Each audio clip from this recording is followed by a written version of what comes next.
Because all of the cards in the tarot system incorporate so much information, only the basics will be covered in this series for the sake of keeping the video short.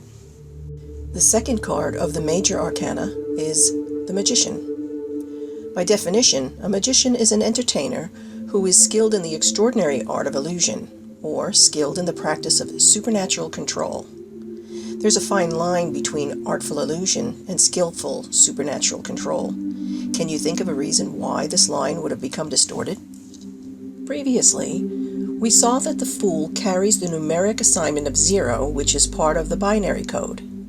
The Magician is assigned the number 1, which is the other digit of that code. 0 is off, 1 is on. In the tarot system, this is not a coincidence. Let's look at the symbology on the card. The Magician is wearing a white tunic under a red cloak. White is the color that most often represents spirit because white light is the blending of all colors. Red is the color of desire and self-satisfaction. It's often associated with the root chakra.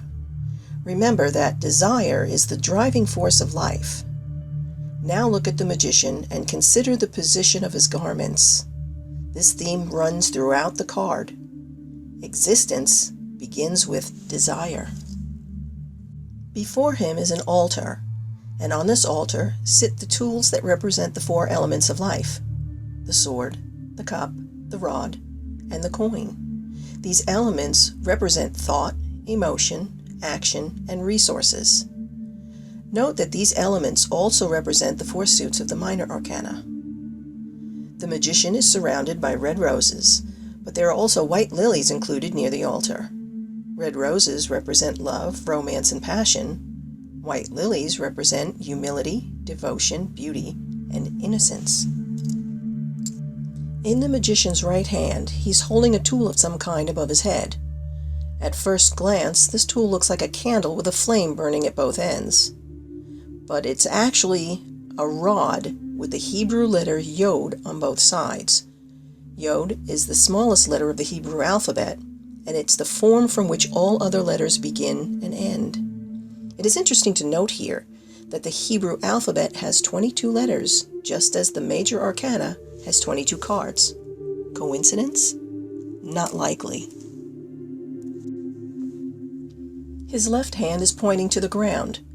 This means, as above, so below.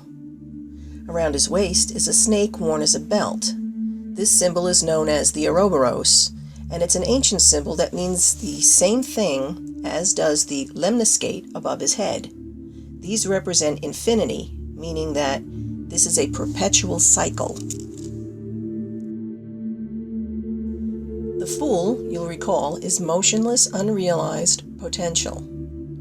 His next step is to move forward and become the Magician. As the Magician, he has the power to create anything he wants because all of the elements have been presented to him on the altar for that purpose.